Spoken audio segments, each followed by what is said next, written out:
kasama mga bangkang papel sa sapa.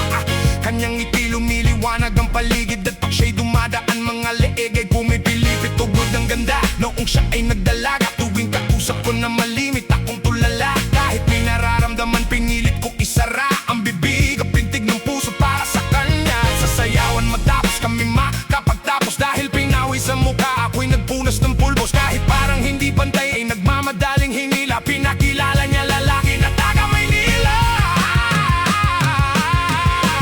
Magdalena, anong problema? Bakit di ka makawala sa kadena? At sa gabi-gabi ikaw ay nasa selda, nahanap buhay mo ngayon. Magdalena, anong problema? Alam naman natin na dati kang nena, at sa iyong ama ikaw ay prinsesa. Anong nangyari sa'yo?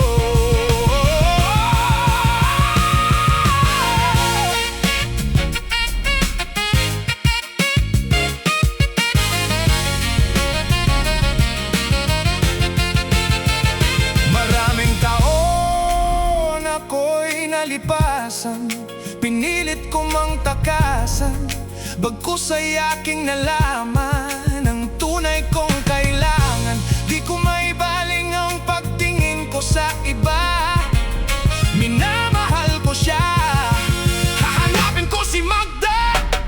Lumuwas habang nagdarasal na maabutan sa lugar na ang sabi kanyang pinagtatrabahuhan. Nakita kong larawan niya na nakadikit sa pintuan, iba man ang kulay ng buhok. Di ko malilimutan ang kanyang mata at tamis ng kanyang ngiti. At dahil lubod ng saya, hindi na nagatubili at pumasok sa silid. Pero bakit ang dilema? Daming lames at mga nagiinom ang lasing. Nang biglang nagpalakpakan, may mabagal na kanta sa maliit na entablado ay nakita ko na. Ako ay nagtaka, nagtanong, nagkamot, bakit siya sumasayaw na sapatos lang ang suot? Ito'y kwento ng isang babae, tulog sa umaga, gising sa gabi. Ang kanyang mukha'y puno ng kolorete, sa lugar ng ilaw ay patay sindi. Simulan natin ang istorya.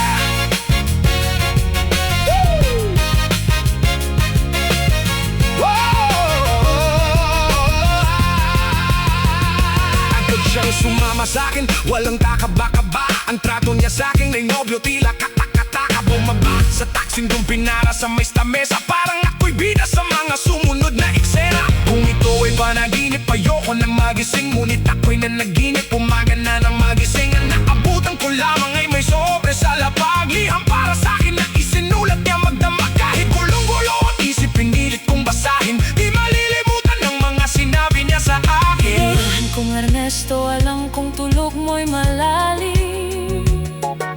Di na ako nagpaalam, di na kita ginising.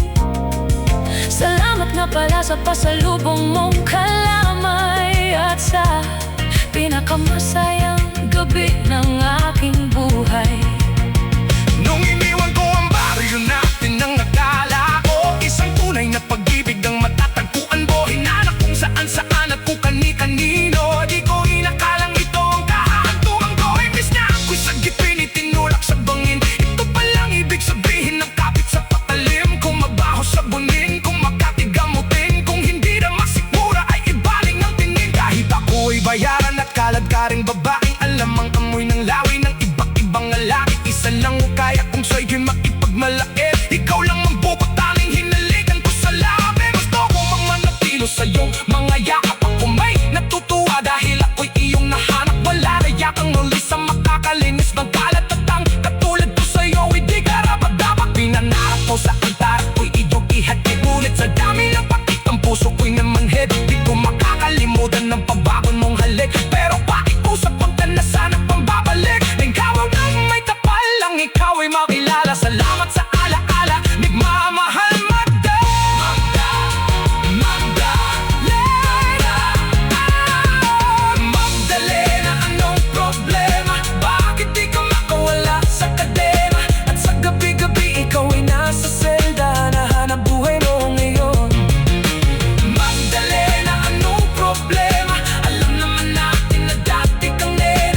babaeng